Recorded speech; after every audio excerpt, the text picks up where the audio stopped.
Erika Azur Peña Cos nació el 28 de julio de 1998 en Monterrey, capital del estado de Nuevo León, en México. Fue la tercera hija de la familia conformada por Gonzalo Peña y Teresa Cos. Gonzalo y Teresa se casaron a mediados de los años 80 en Guadalajara. Él era un afamado astrólogo y matemático y dirigía una sección en un programa de televisión llamado ¿Y usted qué opina? Por su parte, Teresa era una joven astróloga que en sus inicios leía los horóscopos en un programa de televisión. Con sus carreras en pleno ascenso, en 1986 la pareja le dio la bienvenida a su primera hija, Azura. Tan solo 18 meses después, la familia se agrandó con la llegada de Erika, quien nació el 19 de septiembre de 1987. En aquel lugar todo era felicidad, pero debido a una oferta de trabajo que recibió Tere, la familia se mudó a Monterrey, donde se instalaron en una casa grande de 3 pisos, ubicada en uno de los vecindarios más caros de Cumbres. Fue mientras vivían en esa casa que la alegría del hogar se vio completada con el nacimiento de los hermanos menores, Eric y María Fernanda. Él era un niño cariñoso que compartía su merienda con sus amiguitos del colegio y se preocupaba siempre por sus hermanos. Quería ser más fuerte para defender a su familia. María Fernanda, por su parte, era una niña graciosa a la que le gustaba que la llamaran princesa de chocolate. Tere y Gonzalo se dieron cuenta de que su relación de pareja no funcionaba, por lo que decidieron separarse. Sin embargo, siguieron manteniendo una relación cordial por el bien de sus hijos. Él se mudó a otra casa y continuaron siendo amigos. Con el tiempo, la fama de Tere creció y llegó a tener su propio programa de televisión local con gran audiencia. Tere contaba con la ayuda de las hijas mayores, pero ellas habían comenzado a asistir a la universidad y ya estaban en edad de ir a fiestas y salir a divertirse con sus amigos. En 2003, en una fiesta de 15 años de una amiga que se celebró en una discoteca, Erika conoció a un atractivo joven llamado Diego Santoy Riverol, que era muy popular entre las chicas. De inmediato se sintieron atraídos e intercambiaron números de teléfono. Diego nació el 9 de septiembre de 1984 en la ciudad de Matamoros. Era el segundo de los 3 hijos del comercial José Manuel Santoy y su esposa María Eugenia Riverol. Diego siempre fue un muy inteligente y un buen estudiante. El comportamiento intachable de Diego se vio manchado por un robo de bebidas alcohólicas y fue procesado por las autoridades. Un par de años después del incidente, sus padres se divorciaron. María Eugenia decidió mudarse a Monterrey y se llevó con ella a sus 3 hijos a Cumbres. En agosto de 2002, Diego se inscribió para estudiar ingeniería mecánica en la Universidad de Nuevo León. Un examen de ingreso reveló que poseía un coeficiente intelectual de 122 puntos. No tardó mucho tiempo en hacer amigos. Uno de ellos era otro joven estudiante llamado Humberto Leal Molina, quien vivía en Chepevera, y se convirtió en su mejor amigo. Al poco tiempo de conocer a Erika y empezar a salir, ambos se hicieron novios. Estaban muy enamorados. De hecho, para Erika, él era su primer amor. Diego estaba fascinado con su forma de ser y de ver la vida. Estaba convencido de que era la chica perfecta para él. Lo pasaban muy bien juntos, salían a cenar, iban al cine, a fiestas. Los padres estaban encantados con el joven, pero con el pasar de los meses, Diego fue revelándose como un sujeto posesivo, celoso y agresivo. Tenía comportamientos extraños, por lo que las peleas cada vez eran más frecuentes y la relación se volvió muy tóxica. Cuando Diego bebía alcohol, llegaba a actuar con una violencia que lo cegaba. El propio Gonzalo advirtió a su hija sobre el carácter dominante de Diego. Una vez el pequeño Eric escuchó cómo el muchacho le gritaba a su hermana y con gran valentía se interpuso entre ambos diciéndole que no le alzara la voz. Pese a esto, los 2 jóvenes siguieron juntos y Diego pasó con ella y su familia el 31 de diciembre de 2005. Pero después de 3 años de relación, el 27 de enero de 2006, Erika le puso final al noviazgo. Cada uno dio una versión distinta sobre lo que pasó y lo que desencadenó una serie de sucesos fatales. Según Erika, la gota que colmó el vaso fue que le robó el móvil a Tere y días más tarde se lo entregó a ella como un regalo. Este hecho fue negado por Diego. Por su parte, él sostuvo que Erika la dejó porque la última vez que tuvieron relaciones él no se protegió de forma adecuada, así que ella supuestamente ya no podía confiar en él. La muchacha habría estado sensible con ese tema porque días atrás una amiga había interrumpido un embarazo no deseado. Diego no estaba dispuesto a perder a su novia, así que casi obsesionado siguió insistiendo hasta que la chica accedió a salir con él en 2 o 3 ocasiones más. Según reveló un amigo del joven de 21 años, él trataba de manipularla, asegurando que si lo dejaba se quitaría la vida. La invitó a cenar el día de los enamorados, asegurando que después de ese encuentro no la molestaría más. Ella aceptó, pero le advirtió que no volvería con él jamás y que además ya tenía otro novio. Para ese entonces, Tere había contratado una empleada doméstica llamada Catalina Bautista Juárez, de 23 años, que la ayudaba encargándose de la casa y de cuidar a los hijos más pequeños. La primera semana de marzo de 2006, la astróloga viajó a una exposición en la ciudad de Mexicali. Jamás imaginó que durante su ausencia tendría lugar una horrible tragedia, que derrumbaría su mundo por completo. Eran las 7:30 de la tarde del miércoles 1 de marzo, cuando Diego se quedó a dormir en casa de Humberto. Pero a las 4 de la madrugada, Diego se despertó inesperadamente y despertó a su amigo. Le pidió que lo llevara a casa de Erika. Humberto lo dejó frente a la casa, entre las 4:15 y las 4:30 de la madrugada. Diego forzó los barrotes de la verja de la casa de los Peñacos. Llevaba un pasamontañas negro para aparentar ser un ladrón. Usaba guantes de látex y le había puesto cinta adhesiva a la suela de sus zapatos deportivos. Luego bajó del garaje por la escalera y entró por la puerta principal, ya que conocía la clave de acceso. Hizo una pausa para fumar un cigarrillo. Todos dormían en sus habitaciones menos Catalina y María Fernanda, que dormían en el cuarto de Tere en ausencia de esta. Eric, de 7 años, se despertó porque se había orinado en la cama. Bajó a la sala y se encontró con el supuesto ladrón. Sin razón aparente, pero cegado por la ira, Diego golpeó al chico sin piedad y lo dejó inconsciente. Luego lo llevó hasta el cuarto de lavandería, donde le provocó con un cuchillo varias heridas letales en el cuello y en la espalda. Finalmente lo cubrió con una manta. Ya eran las 6:30 de la mañana, hora en la que Catalina se levantaba para preparar el desayuno. Cuando ella llegó a la cocina se topó con el joven encapuchado apuntándole con un arma. Él le tapó enseguida la boca con cinta adhesiva, le amarró las manos y la encerró en el baño, mientras la golpeaba y la amenazaba de muerte si se resistía. Una hora más tarde, entre las 7:45 y las 8 de la mañana, María Fernanda se despertó y al no ver a Catalina acostada a su lado, salió de la habitación con su traje de princesa y sus pequeños tacones puestos. Al escuchar el ruido de los zapatos, Diego interceptó a la niña de 3 años en las escaleras de la casa. La llevó de vuelta a la habitación principal, le rodeó el cuello con los cordones de la cortina y la suspendió en el aire hasta dejarla sin vida. Después la escondió dentro del ropero y la cubrió con varias prendas de vestir. A las 8:30 de la mañana, el atacante se encerró en el mismo baño con Catalina, porque había llegado la secretaria de Tere, quien al ver la puerta de la casa cerrada, prosiguió su camino hacia la oficina.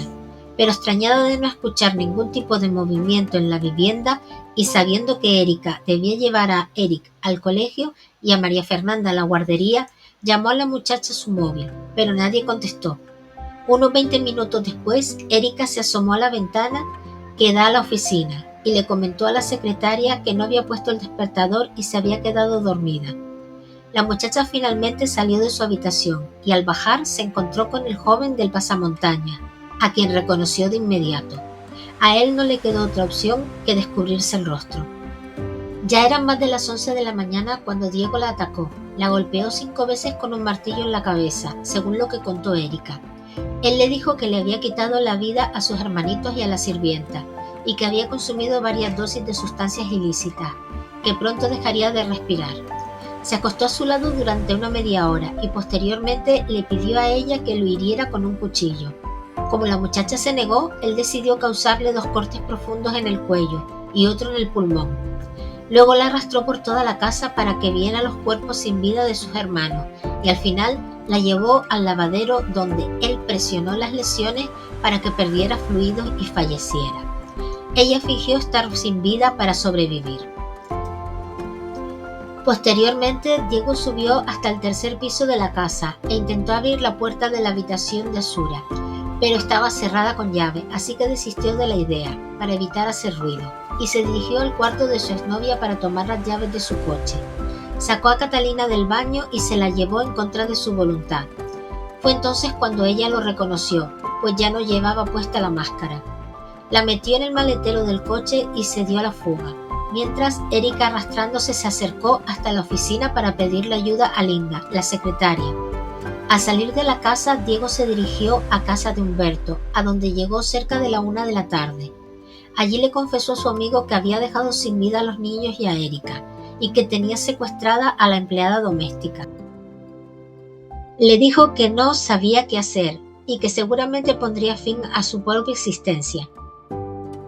Humberto le prestó ropa limpia, lo dejó cambiarse y luego le pidió que se marchara porque no quería verse involucrado en los crímenes. El joven sintió mucho miedo y por eso no avisó a la policía. Al mismo tiempo, a las 13:15 del mediodía, Linda llamó a las autoridades y les contó que Erika había sido golpeada presumiblemente por su exnovio. Luego llamó a Azura para avisarle de lo que estaba pasando. La hermana de 19 años había pasado la mañana estudiando con su ordenador y con los auriculares puestos. Al ver el estado de Erika, quedó totalmente conmocionada. Le preguntó quién le había agredido y con un hilo de voz ella pudo pronunciar el nombre de su exnovio. Azura estalló en llanto y de inmediato llamó a sus padres. Tere estaba desesperada y volvió en el primer avión de regreso a Monterrey. Diego se despidió de Humberto, subió al coche y cuando se dirigía hacia el puente de donde planeaba lanzarse al vacío, recibió la llamada de Azura. Ella lo confrontó por lo que le había hecho. Entonces él tuvo miedo de que lo detuviera, antes de llegar a su destino, por lo que cambió de ruta. Pasadas las 2 de la tarde, liberó a Catalina y le dio dinero para que tomara el transporte público, no sin antes amenazar con quitarle la vida si lo delataba. En ese momento decidió darse a la fuga. Llamó a su madre y tomó un taxi hacia la ciudad de Santa Catarina, en ese mismo estado de Nuevo León. En su bolso llevaba el cuchillo usado en los crímenes y la ropa manchada de sangre que se cambió por la que le dio Humberto. Entretanto, las autoridades habían llegado al lugar de los hechos. Los paramédicos encontraron los cuerpos sin vida de los hermanos menores. Azura acompañó a los agentes a la comisaría, mientras Erika, gravemente herida, era trasladada de emergencia al hospital universitario. Al llegar la chica casi no tenía signos vitales y le ingresaron inmediatamente al quirófano para intentar salvarle la vida. Mientras tanto, en Santa Catarina, Diego le pidió a un camionero que lo llevara hasta la ciudad de Saltillo, en el estado de Coahuila, de Zaragoza. En el camino tiró los zapatos deportivos que había usado en el crimen. Cerca de las 3:30, el camión lo dejó en la entrada de la ciudad y allí tomó un taxi a la central de autobuses. Pensaba subir a uno para continuar su trayecto, pero se asustó y decidió quedarse en una plaza cercana. Ya eran las 5 de la tarde y en Monterrey la policía había acudido a la casa de Humberto. Lo trasladaron a la comisaría para interrogarlo. Cuando cayó la noche, Diego se sintió más seguro y tomó un taxi a la ciudad de Zacatecas. Allí volvió a pedir a otro camionero que lo llevara. Aprovechó una parada del conductor en una gasolinera para deshacerse del martillo y del cordón. Tere logró llegar al hospital cerca de las 8 de la noche. Para ese entonces, Gonzalo llevaba unas 4 horas de espera afuera del quirófano, donde 6 médicos y un equipo de enfermeros trabajaban duro para salvar la vida de Erika. Le hicieron una transfusión de 6 litros de sangre debido a la cantidad de fluido hemático que había perdido por las heridas recibidas en el pulmón, la tráquea, la vena yugular y la arteria vertebral derecha. La intervención fue exitosa y la chica fue ingresada en cuidados intensivos. Al día siguiente, a las 10:30, la policía localizó el coche abandonado por Diego, quien era para ese entonces ya considerado prófugo de la justicia.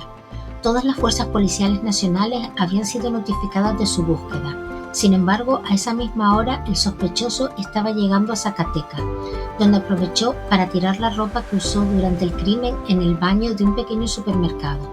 Entretanto, en Monterrey se dieron a conocer los resultados de los análisis forenses. Según el informe, Eric presentaba múltiples heridas punzocortantes en el cuello y las profundas hemorragias que produjeron su deceso. En cuanto a María Fernanda, la autopsia reveló que tenía una hendidura de casi 2 milímetros que iniciaba debajo de la barbilla y terminaba en la nuca, lo que llevó a los expertos a concluir que estuvo suspendida en el aire hasta que dejó de respirar. Por decisión de Tere, los cuerpos fueron cremados a las 2 de la tarde de ese mismo día. El presunto agresor continuaba fugitivo. Su siguiente parada fue Guadalajara, donde llegó esa misma tarde en un autobús. Se sentó en una plaza de la ciudad y decidió dormir en uno de los bancos. En la madrugada del sábado 4 de marzo continuó su camino hacia la ciudad de Tecomán, en el estado de Colima. En el trayecto le envió un mensaje a su madre para decirle que estaba bien. A las 10:30 de la noche se subió al autobús que lo llevó a la localidad de Maruata en el estado de Michoacán de Ocampo, donde alquiló una hamaca.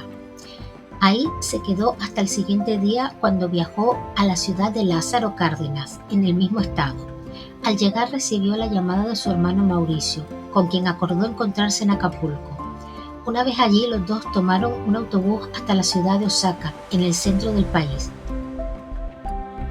Su idea era llegar a la ciudad de Tapachula, en el estado de Chiapas, y de ahí cruzar a Guatemala, en donde los esperaba un familiar que ocultaría a Diego.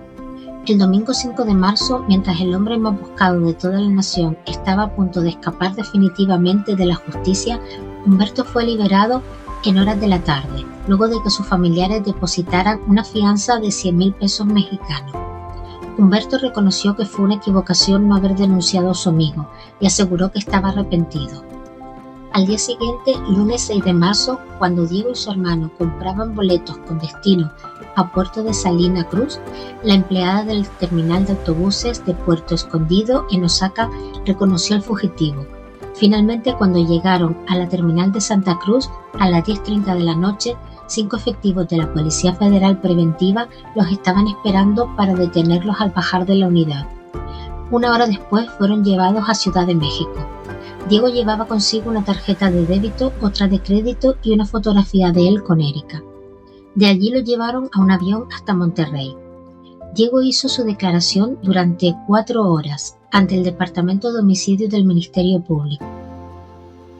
Aunque reconoció haber cometido los crímenes, lo que dijo no coincidía con lo narrado por Catalina. Cuando le preguntaron por qué había atacado a Eric, afirmó que el niño le había amenazado con contarle a Tere que los había encontrado a él y a Erika dentro de la casa. Después dijo que supuestamente el plan era que, una vez consumados los crímenes, él y su exnovia se quitarían la vida. El Ministerio Público debía recaudar evidencias para la presentación de cargos, por lo que pidió que mientras hacía la diligencia, Diego fuera resguardado por las autoridades. De esta forma, a las 6:50, el sospechoso salió escoltado por 5 patrullas rumbo a una prisión. En cuanto a su hermano Mauricio, se supo que el miércoles 8 de marzo fue acusado de encubrimiento y lo enviaron al penal de Cadereyta, en Nuevo León. Ese mismo día, al ser interrogado nuevamente, Diego confesó sus crímenes con lujo de detalle. No obstante, horas más tarde cambió su versión, por consejo de sus abogados.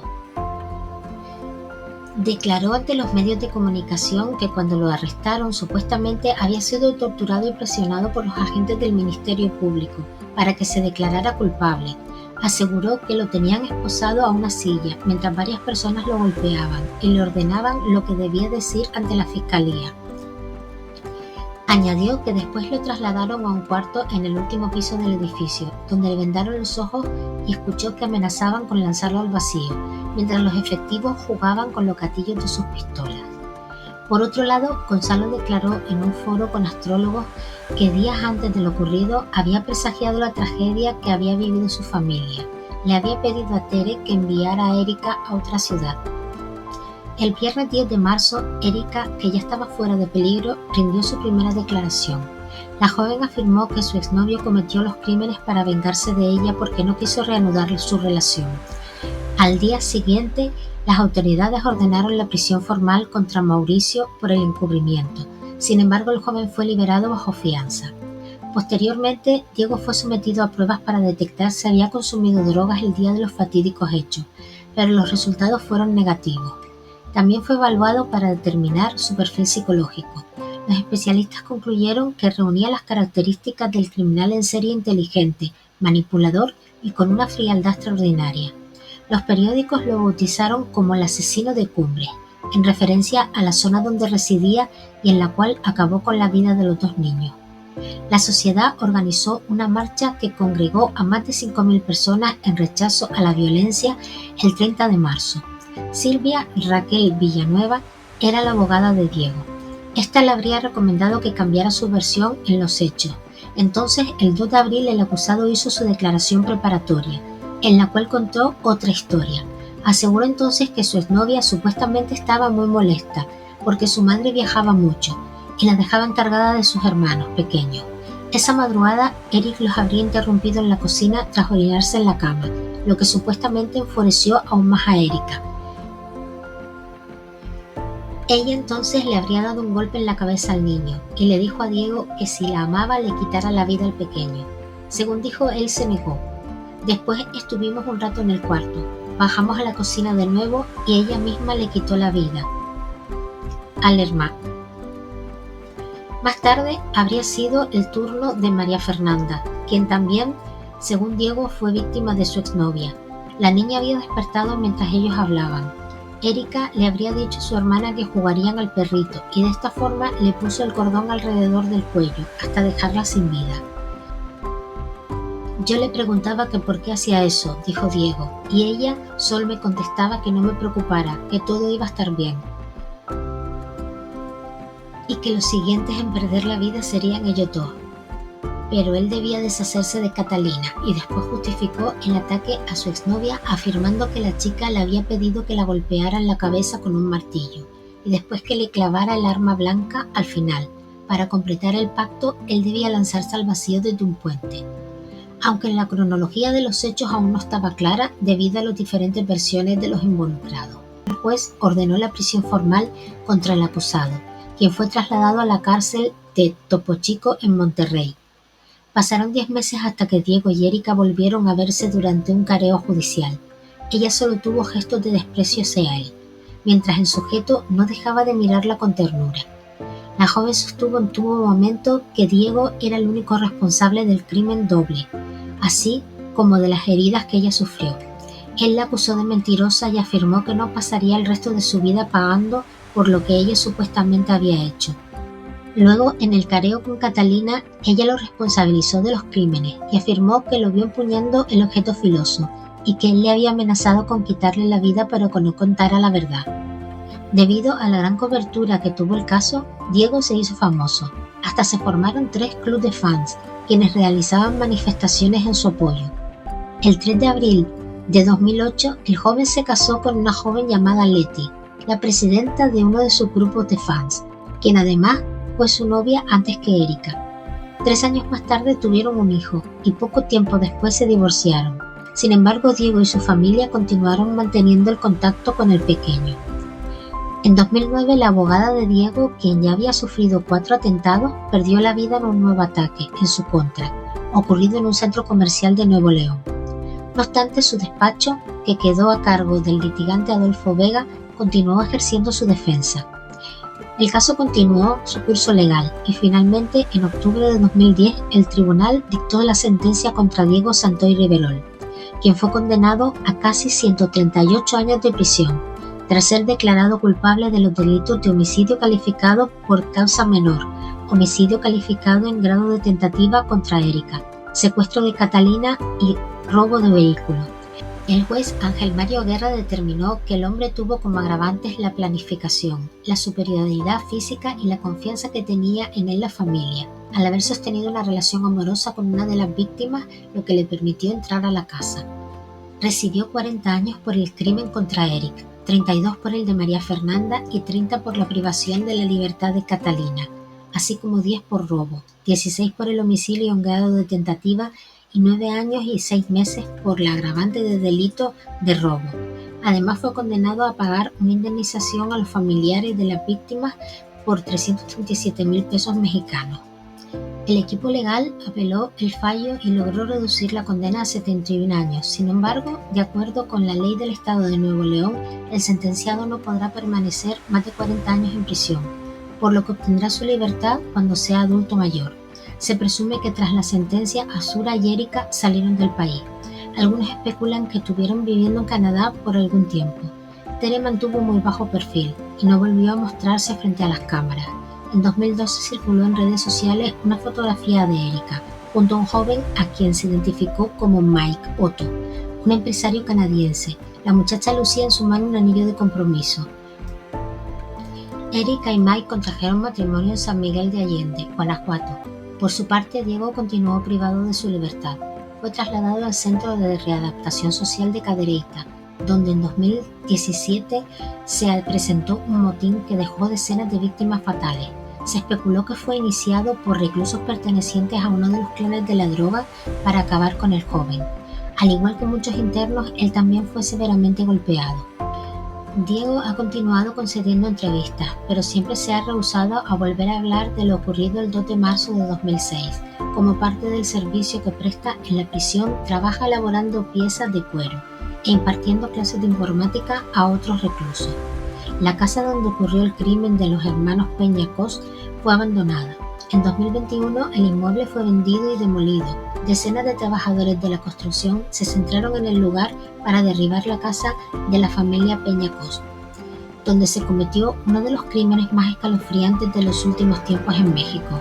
Tras casi 2 décadas, el llamado caso Cumbres aún es recordado en México por la tragedia que significó y por involucrar a una familia con relativa fama en el país. Además, los nombres de los protagonistas de esta terrible historia se han convertido en tendencia en redes sociales. El recuerdo de un crimen cruento y desgarrador sigue vigente en México y con muchas dudas, ya que a pesar de las acusaciones, Diego mantuvo que él no fue el único autor, que Erika también estaba implicada en los hechos. El juicio mediático, el apoyo en redes sociales, las declaraciones y la cobertura de los medios mantuvieron vivo el caso durante años.